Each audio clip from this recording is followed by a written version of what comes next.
Lifestyle Strategy Team. How can I help you? All right, welcome. It's time for Lifestyle Strategy Team with our senior manager, Olivia Ih, joining us in the studio. Olivia, hello to you. Hello. How's your week? I feel so proud. You always call me senior manager. I'm still not used to the title. I have every to. week. You are only one of two people who have a higher ranking than I have. 감사합니다. Thank you. Yeah, my week was very busy as a senior manager, as you can imagine. I was in Busan. I just came back from Busan yesterday, actually. Yeah? I shot a documentary with this French professor who flew in all the way to Korea. He's the inventor of the 15-minute city. I don't know if you know that concept. 15-minute city? Yes. So it's really interesting. Next time in another corner, if I have the chance, I'll talk a little bit more about that. It's about bringing people to live in places where they can access all kinds of services within 15 minutes by walk. Oh. So it's about proximity, it's about happiness, enhancing the inhabitants, healthy lifestyle. It's about sustainability. It's so it was very interesting, yes. Nice. So we'll have the chance to talk more about next time. I was going to say, Olivia caught me off guard when she came into the studio. She started speaking French, and then all of a sudden, my traumatic experience. You did not respond. And did you have to say, oui, ça va? I was like, comment ça va? And it was like, So I was like, maybe he's having a very hard week, No, I took French for 8 years, and I never caught on, and I failed French almost all 4 years of my high school. Really? And then when it came to passing my grade, my teachers just out of pity passed me. Oh, you should have me as a teacher. Oh my goodness. I can't do French. Yes. Anyways, what are we going to be talking about today? We're going to talk about hobbies Good stuff. Among Koreans. Yeah. Well, you didn't pick up French, but you did pick up wine tasting, right? I love Bordeaux wine. It's good stuff. I can't afford all of French wine. Some of the most expensive wine are French. Of course, yes, definitely. Conte Romani, Beatrice. Yes, very, very expensive. That was a very bad pronunciation, huh? I was bad in French. You said Conte Romani. Romane Conti. Romane Conti. Petrus.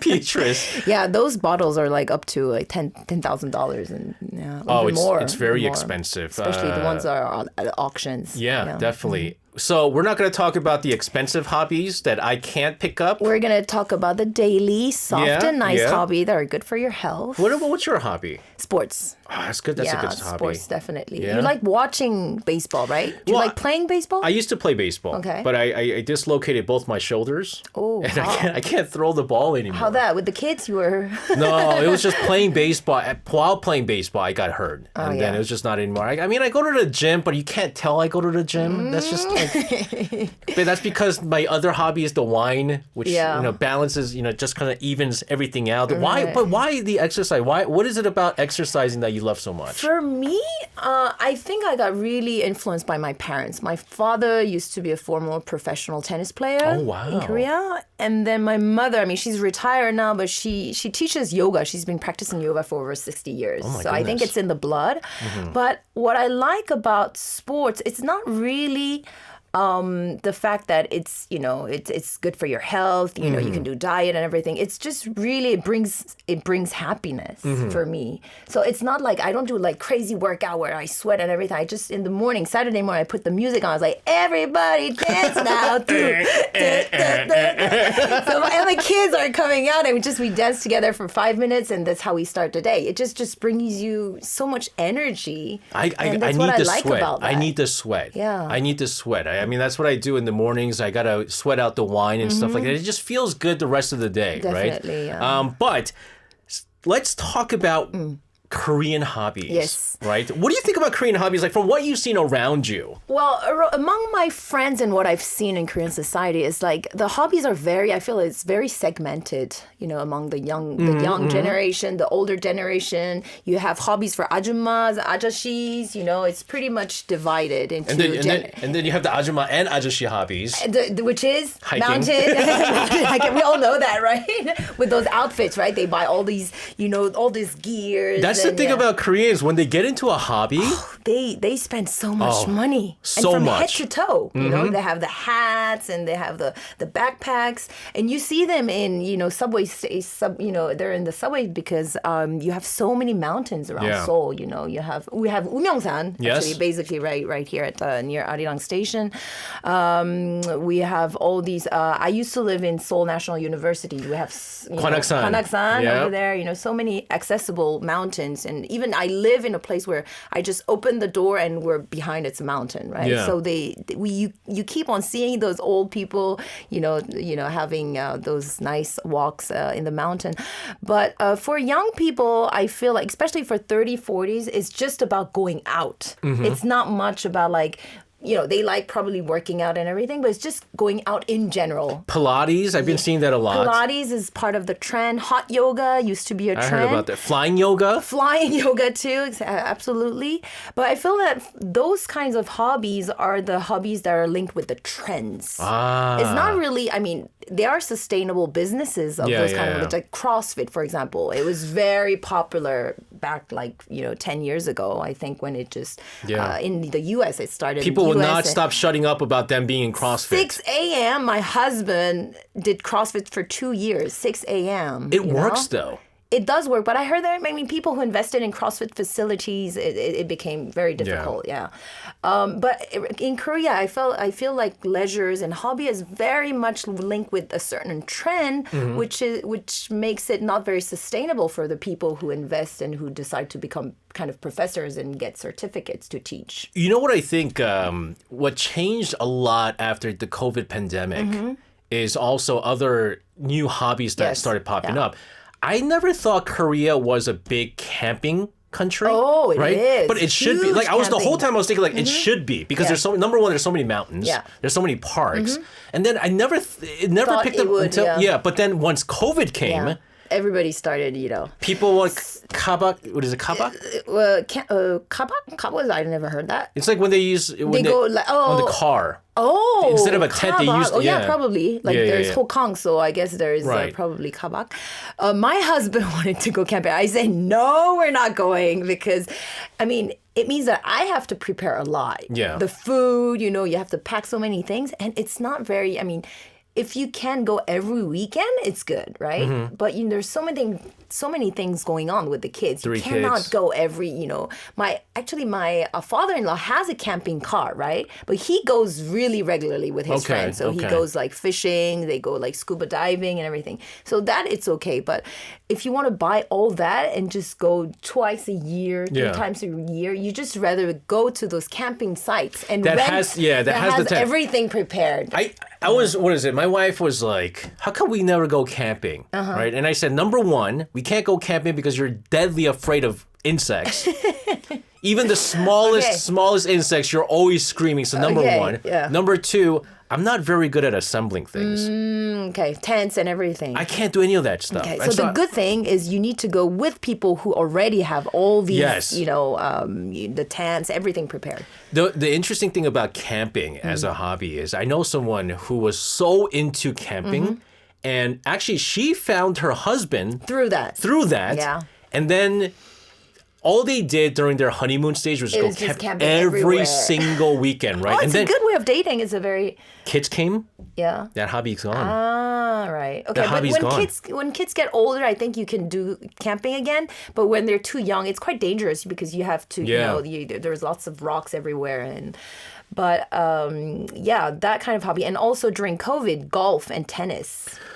Golf became Indoor so golf big. It was always there. Screen golf and was all there. But outdoors, Because indoor, you couldn't do a lot of this stuff indoors. Everyone was going out. That was the other thing that people would not shut up about. Golf. Yeah. Everyone started buying golf clubs. Everyone's talking about what their score is. Their handicap. Exactly. Yeah. I knew some people who were actually owners of a few golf course, and before the pandemic, they were like, "Okay, we're gonna sell everything because we're not making money, we're losing money." And just suddenly COVID hit, and they made so much money. It was So getting ridiculously expensive. It is still very expensive. I love golfing. I started golf very long time ago when I was very young in France. But I only play in Korea when I'm invited. But something Yes. a little something that I learned today. You are quite a golfer. Yes, I am. Yeah, I used to, and I still practice a bit. I'm gonna attend. I'm gonna play my first amateur golf competition on the 14th of April. What is the best score you've ever gotten? Under two under on the par. Really? Yeah, that was when I was 18. You went under? Though. Yeah. Oh my goodness. That was just one time I hit 2 under par. But then usually I play around like 76, 77, which is about above like 4 or 5 handicap. I was gonna say the best score I ever got was a plus 32. 백돌이. 백돌이, what they call the 백돌이, right? Yeah. Here's something interesting. I think this is another thing that's been coming out. You were talking about trendy Yeah. hobbies. Would you say like vlogging? Yes, Vlogging? it's part of. Yeah? I think Social media? Yes, many people. I mean, I started social media just like pretty randomly, and it just became part of my lifestyle and part of my hobby too. But there's a point where it's like the hobby can become, it can become something that you don't want to do as much as you used to do before. It becomes, a little bit a pain maybe.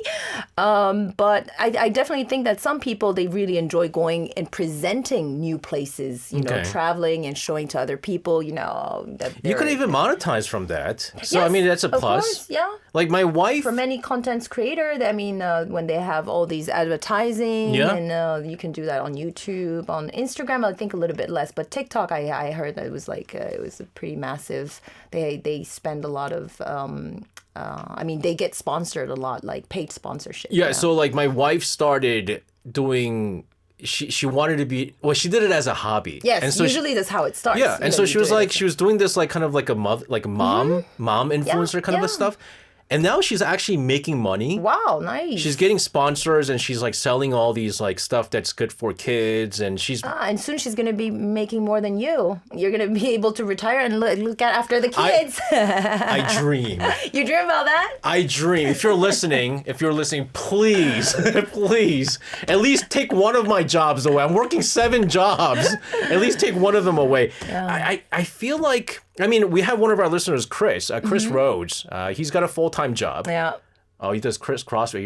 Yeah, he does CrossFit. But he has a YouTube channel where he basically reviews like K-pop music videos. Yeah. Mostly female idol groups. Artists, Chris. Yeah. It's an interesting hobby.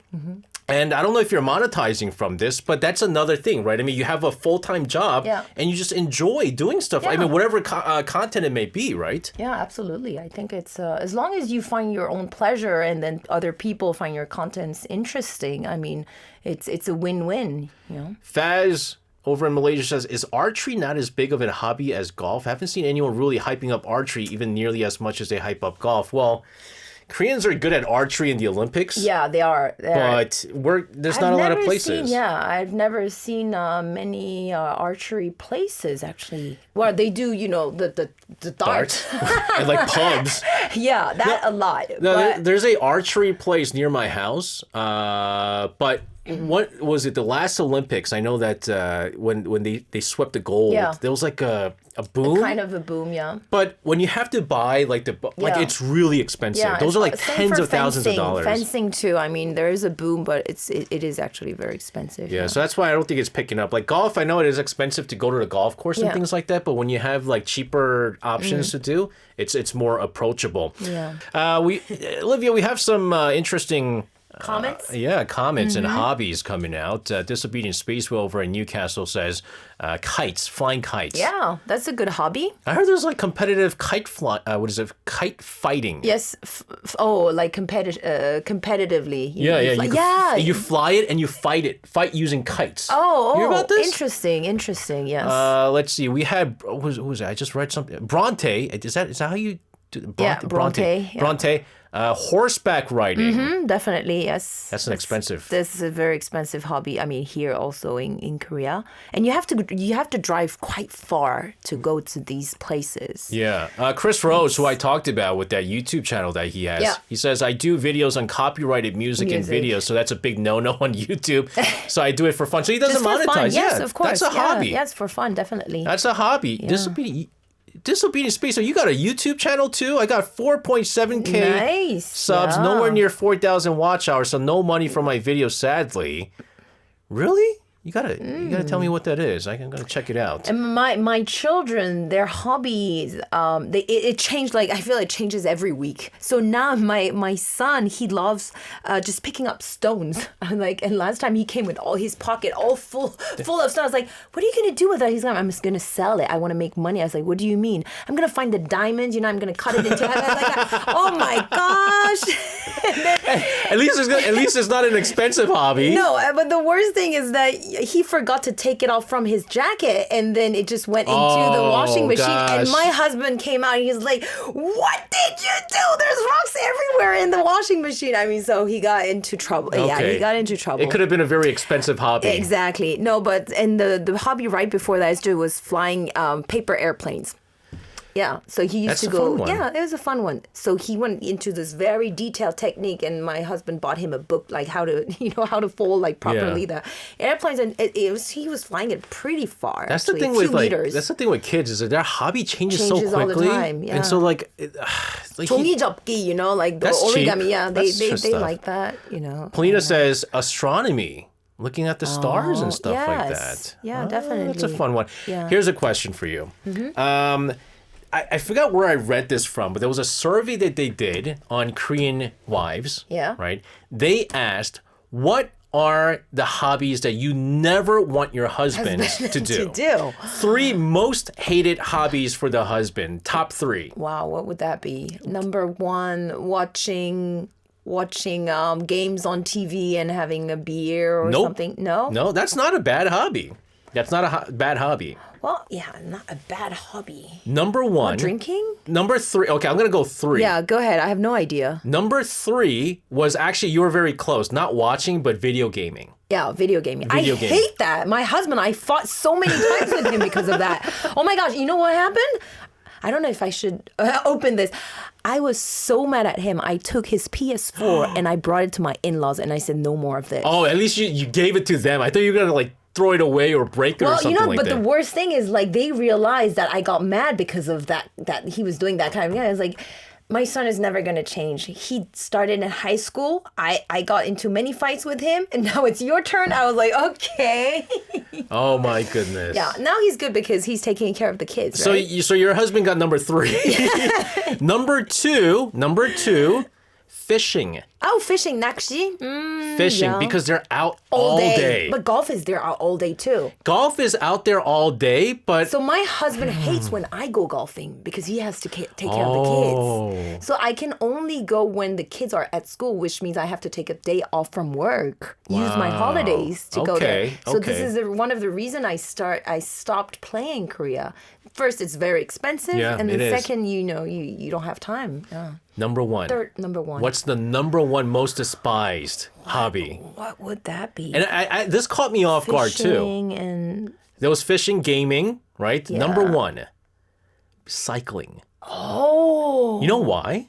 Well, Number 1, you're all out all day. And it's very costly. It's so expensive. It's super expensive, yeah. I never knew how expensive bicycles were. One of my friends used to have a bicycle brand. He used to import very expensive bicycles, and he made a lot of money because one bicycle is over it's tens of thousands of dollars. Yeah, absolutely, yeah. I was talking to a buddy of mine who's into cycling, and I was like, man, don't you got a car? And he was it's dangerous too. I mean, it is dangerous. It's because there's so many. It's a huge hobby right now. It's a huge boom. Yeah. And so many people are cycling, and even though they enlarged the cycling roads near the Han River, I mean, if you have tens and thousands of people who are cycling, it becomes quite dangerous. And they also said because when you're cycling, you wear a very tight outfit. Oh, you look sexy. And then there's female members of the cycling group, and then so so they don't like that. They do not like that. So those are the 3. One very common trend right now is running.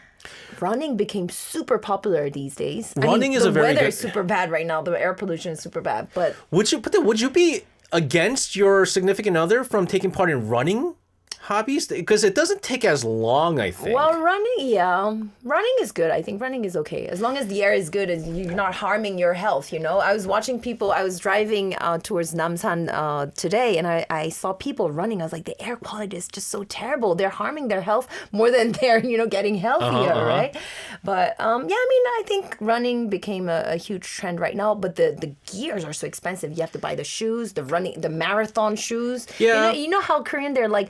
It's not just I'm gonna run just for 20 minutes. I'm gonna do a full marathon. They put those very high standards. And on you have to look themselves. good.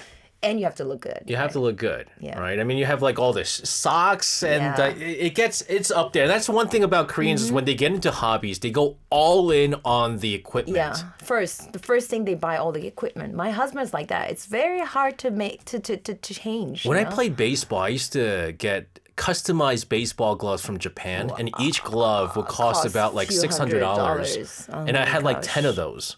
And they're like in the drawer. No, I mean, once I got married, I had to sell a whole bunch of them. So now I have like maybe like 2 or 3 left, which I can't use anymore. I don't play anymore, but. That hobby now has gone to wine, where like now I started from like cheaper wines to now like high end. Yeah, of course. I mean, I can't buy the peach. It's gonna be cigar next. No, I can't do cigars. Okay. Cigars smell like toilets. Claire Hardiker says gaming is my hobby, although I mostly play single player video games. Yeah. Drinking as a hobby can be done. Yes. If you do it in moderation. Of course. Yes. Just 1 glass a day. Keeps the doctor away, is that? No. No, it's apple, but... No, it's 2 glasses a day. France, that's what the doctor would tell you, 1 glass a day is fine. 2 glasses for the men? They were saying that, so for women, it's 1 glass is okay, and then 2 glasses for men. For men. So I do 2 glasses. And in the weekend, it's more like 1 bottle. It's a bottle. And then when people come over, it's probably like two bottles. Right. We got, wow, people are really big on hobbies here. What is it? Junhee, who's in Korea, says, isn't number 1 drinking? But you can't really say drinking is a hobby per se, unless it's wine. And then I think if it's it depends. Like drinking makgeolli could be also like different kinds of makgeolli. No, that's true. And different kinds of like very distilled rice wine. There's one thing that you can do, and this is how I'm not getting in trouble these days from buying all those wines. Number 1, you don't tell them how expensive it is. Number 2, you let them join in on the hobby. So your wife is with you on the same page for the drinking? Yeah, so I would be like, hey, you want to try this? Okay, and then go smell it. And wine smells good and it tastes good. And then she would say stuff like weird stuff like, oh, it tastes like chocolate, right? Oh, and yeah. And then you go, oh, you're really good. Oh, my goodness, you have a really good palate. Yeah. And then I go, what else are you tasting there? And she'll be like, blueberries, right? I'm like, yeah. Dark berries are in there. Like I'll look at my, book and I go, yeah, dark berry, and make it look like she's really good at this. Wow, that's good. That's what you have to do. You have to, start writing down all the stuff that you taste. I mean, it's a very good way to find your soulmate too. I mean, finding the same hobby, finding a club, a community where you can join. I think what is one of the most ridiculous thing, and I mean, we talked about wedding last week, right? Yeah. But we didn't talk about matchmaking agencies. Ooh, yeah. That could be a a topic later, right? I think that's one of the most ridiculous thing you can do. Spend thousands of dollars just to meet, your partner. Just go and do some hobbies. I know where you're going. Yeah. Yeah. That's a very good way to meet people. Absolutely. There's multiple apps actually with just hobbies. I have one, and that's how I met my my wine group. And a lot of these groups, these groups are basically a little side, thing for meeting your future girlfriend or even wives. Yeah. And so when I joined the wine group, right, there was like rules that you have to do. And so there was things like, you can't force a woman to drink. Yeah, like stuff like that. You can't get her number. No, they said you can date. Okay. You can date, but no cheating. Oh, like 불륜, right? Oh, that's good. That's right? good. You have a certain contract basically before you enter the group. And so I was asking one of the guys, I was like, what's with the 불륜, cheating on your significant other? And then I was like, well, that was not there before. But the leader of the group, the leader of the group got married to one of the members. Oh, and then as soon as she got married, she put no cheating on your wife or husband. She's intelligent. Yeah, and so it happens, though. I think that's a very good way to meet people, especially because you're looking for someone with similar interests. Of course, yeah. I mean, right? Yeah. I mean, one of my criteria was that the man should be as good as me in sports because I was very athletic. So I really needed a husband who, a partner who's good at sports. So the one first thing we did is we ran the running track at Seoul National University. I checked his health condition. I said, okay, you're good. No, he's a fit guy. Yeah. He seems very athletic. Yeah, he is. And he graduated actually from physical education. Oh, really? Yeah, I knew it later, but then I was like, okay. Junie says, that's exactly what I do to my wife when we drink wine. Oh, Junie, you're a wine connoisseur. Good stuff. Yeah, that's the thing, right? You need to have certain interests, and that needs to carry on.